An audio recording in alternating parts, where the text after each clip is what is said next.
Alright, what's up guys? My name is Zach and today I'm driving a 1979 Subaru DL. Up front is a 1.6 liter flat 4 and down below is a 4-speed manual transmission. This thing is a little hoot. It's so cool to be driving a Subaru so old. As you guys have seen on the channel, I've been driving the new 2020s, the Crosstrek, the Outback, and I absolutely love them. But this is what Subaru was like 40 plus years ago, and I'm really excited to get into it. Let's get back to that 1.6 liter flat 4. Yes, Subaru was still doing flat 4s 40 years ago. It's a staple of Subaru. It's not going anywhere anytime soon. From the factory, they made 67 horsepower, but you know, 40 years later, it's anyone's real guess. Like I said, paired to it is a 4-speed manual. It shifts great. It really does have a good shift feeling. The clutch is really nice and light. It's easy to get into gear. It's easy to get out of gear.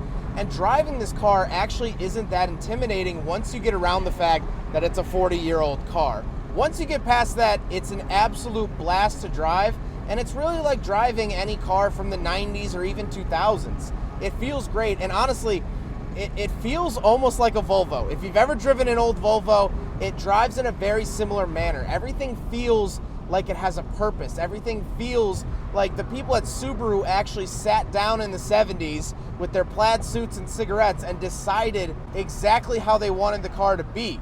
And then they made it that exact way.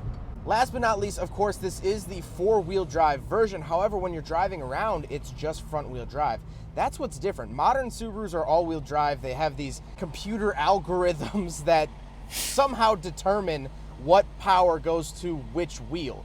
This, you can actually select it yourself, front-wheel drive or 4-wheel drive. So let's talk about the interior. We have a lot of brown to talk about.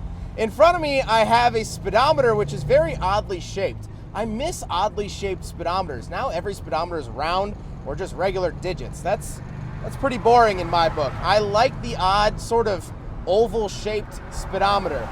To the right of that, I have my fuel and coolant temperature. And then I have a bunch of warning lights, of course, for charge, fasten seatbelts, 4-wheel drive, and I have a warning light for the rear defroster, which is sort of interesting. The steering wheel has absolutely nothing on it besides your horn buttons, no cruise control. But what I find super interesting and something that I absolutely love is the old Subaru Badge. This is what the Subaru logo looked like in the 70s. We're so used to the blue oval with the stars today, but this is what it looked like, and I absolutely love that. I didn't know that until today, that the logo actually did in fact change over the years.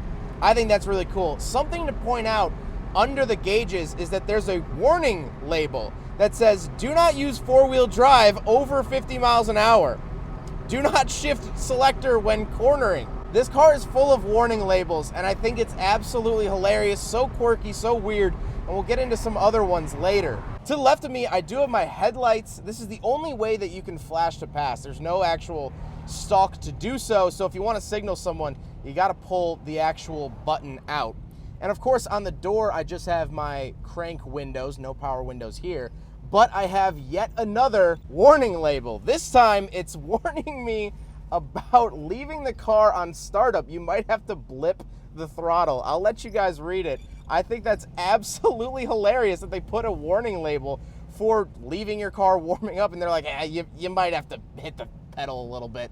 You know, just get it to work. It's like your dad telling you how to work the old car. In the center, I do have a color match ashtray up on the dash. I love that. That's such 70s priorities. Put the ashtray right in the center of the dashboard. Down below the ashtray, I do have my heating and cooling options, although this doesn't actually have AC. That was a factory option you could get, and of course, this car does not have that. Down below that, I have my 2 climate control vents, as well as a cigarette lighter that looks super 70s. I love it. It's almost like those little tiny, like, pinhole microphones they'd have in 70s game shows. Sort of reminds me of that. Then, this is not factory, but we do have a period correct CB radio, which I think is so cool. By the end of this review, I might be calling out to the bandit or something like that. I absolutely love that. Then we have our 4-wheel drive selector. So this is an actual physical lever. It's not electronic. You actually physically put it into 4-wheel drive. I genuinely prefer that just because it has a really satisfying sort of into gear, and I know it's in 4-wheel drive, but like the dashboard said, we can't go over 50 miles an hour while doing that. So just a heads up there. Then we have the actual shifter itself. It's sort of tall because it is mounted on the floor. However, it doesn't shift like a floor mounted shifter. If I didn't look at it, I would think it was right in a center console. However, I don't have a center console, so it's on the floor. It feels great. Like I said, it goes right into gear and it feels amazing. Only a 4-speed, and the knob is so tiny. It's so cute. It's awesome. I love it. Then of course we have a mechanical handbrake in the center because power parking brakes were still 35 years away. Interestingly enough, what I just learned is that the e-brake only locks the front wheels. Most cars, 90% of cars, I'd say probably 99% of the cars I've driven, the e-brake locks the rear wheels. So that is something sort of interesting to note. But we have to get onto these seats because they're my favorite seats in the whole wide world because they are plaid. I absolutely am a sucker for plaid seats. I tried to dress for the occasion today by wearing brown. I tried to match the car a little bit. I love plaid seats. These are not the original seats that came in this particular DL. However, they're styled off of the GL, which was the nicer version of this car, but still, so 70s. I absolutely love it. But we will talk about the back seats next.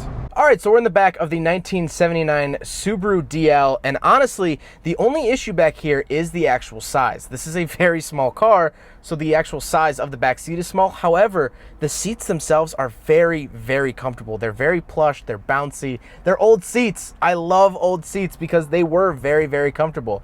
I wouldn't mind riding back here on a long road trip, probably not. Get a little crammed back here, but otherwise, it's actually not bad at all. Now we have to talk about the looks. I love the look of this car. First of all, it's brown. It's brown on brown. It's so 70s. It's so unapologetically 70s.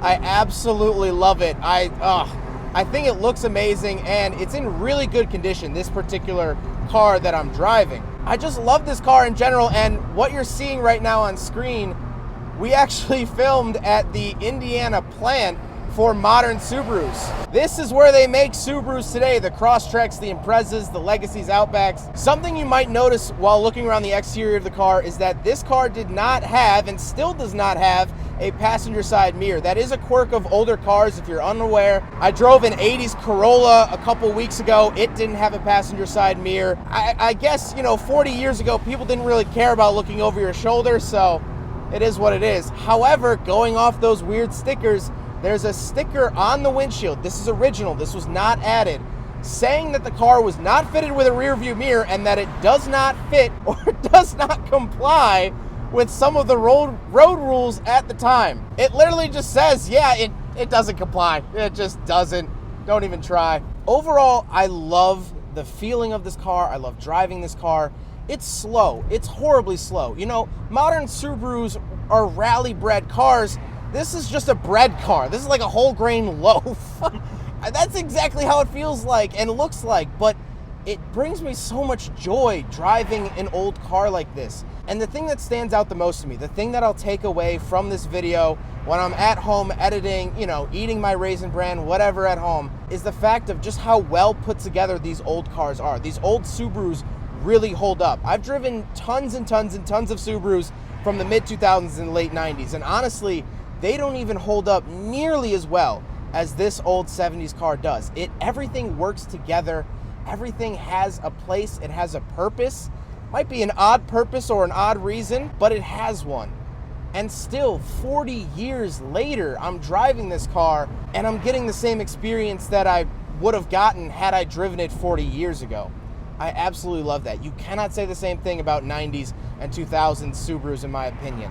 They all rusted out. They all have issues, at least every one that I've driven. And that's just not the case with this little car. I absolutely love it. This is such a cool car, such a cool piece of Subaru's history. When Subaru brought this car to the States, they didn't have a big name for themselves. They weren't, the Subaru that you know and love today. They were just these little guys from Tokyo that wanted to give you a four-wheel drive car. And that's exactly what this was. So I'm so thankful to Michael. Thank you so much for letting me drive your DL. This is awesome. It's really a cool piece of history. You have to drive one of these. If you can find one, that's the thing. If you can find one, please get in the driver's seat because it's such a joy. So I want to thank you guys so much for watching. Don't forget to rate the video, comment on the video, and subscribe if you really liked it. Take care, guys.